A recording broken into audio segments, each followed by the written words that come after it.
Guys previous video में हमने heart का इंट्रोडक्शन पढ़ा था। तो आज हम टॉपिक पढ़ने वाले हैं conducting system of the heart. तो हमारा इंट्रोडक्शन है the conducting system of the heart is specialized electrical system that initiate and transmitted electrical impulses.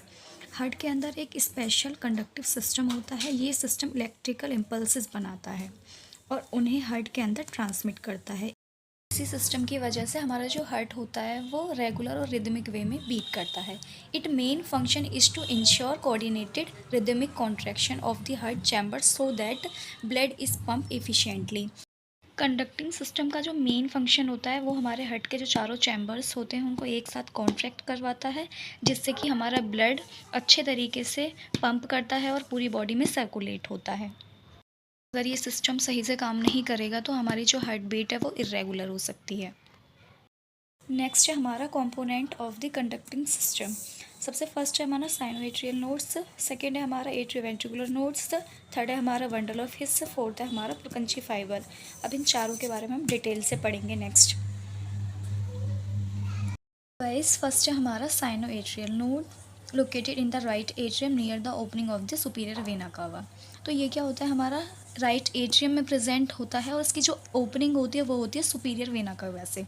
It is the primary pacemaker of the heart. ये क्या होता है, हमारे हार्ट का natural pacemaker होता है। Generate electrical impulses at a regular rate. ये क्या करता है, इलेक्ट्रिकल इम्पल्सेस को जनरेट करता है। नॉर्मली इलेक्ट्रिकल इम्पल्सेस जो जनरेट होती है 60 to 100 बीट पर मिनट होती है। गाइज़ मैं आपको एक बार डायग्राम से दिखा देती हूँ कि ये कहाँ प्रेजेंट होता है। डायग्राम से आपके अच्छे से समझ में आ जाएगा। ये हमारा राइट एट्रियम है और ये हमारा एसए नोड है, ये हमारी एवी नोड है। तो अभी हम एसए नोड की बात कर रहे हैं तो ये हमारी प्रेजेंट होती है यहाँ पे हमारा सुपीरियर वेना केवा होता है, तो यहाँ से इसकी ओपनिंग होती है। ये हमारा एट्रियम है तो ये एट्रियम में प्रेजेंट होता है। ऐसे नोड से जो इम्पल्सेस होती हैं हमारे पूरे एट्रियम में फैलती हैं और हाँ, जिससे कि हमारा जो एट्रियम होता है वो कॉन्ट्रैक्ट करता है। गाइस नेक्स्ट हम बात करते हैं एट्रियो वेंट्रिकुलर नोड की। Located in the junction of the atria and ventricular receive impulses from the essay node. तो ये हमारा कहाँ प्रेजेंट होता है, जो हमारा एट्रियम होता है और वेंट्रिकल्स होते हैं ना, उसका जो जंक्शन होता है। एक बार हम डायग्राम में देख लेते हैं।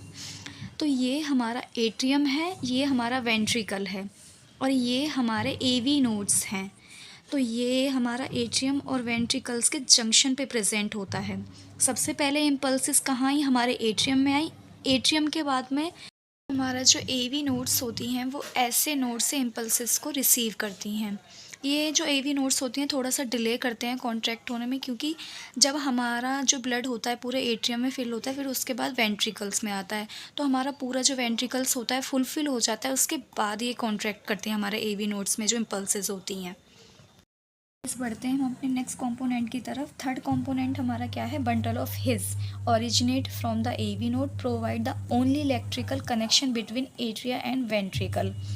ये हमारे कहाँ से ओरिजिनेट होते हैं, bundle of His AV node से। गाइस ये हमारे एवी नोड्स हैं यहाँ पे, तो ये एवी नोड्स से ओरिजिनेट होते हैं। ये रहे हमारे दोनों वेंट्रिकल्स के बीच में एक तरीके का कनेक्शन बोल सकते हैं हम बंडल ऑफ हिज को। यहाँ एवी नोड से ये क्या हो रहे हैं, हमारे ओरिजिनेट हो रहे हैं और इधर right ventricle and left ventricle के बीच में कनेक्शंस जोड़ रहे हैं। ये अपने नेक्स्ट कंपोनेंट की तरफ, पुरकिंची फाइबर्स। पुरकिंची फाइबर एक तो लास्ट कंपोनेंट और सबसे मेन कंपोनेंट होता है। इलेक्ट्रिकल इम्पल्सेस को जनरेट करने में ये सबसे हेल्पफुल होता है। Purkinje fibres conduct electrical impulses very rapidly. They distribute impulses throughout the ventricle. They ensure proper pumping of the blood by coordinating ventricular contractions. Guys मैं आपको जो पुरकिंची फाइबर है एक बार डायग्राम के थ्रू बता देती हूँ।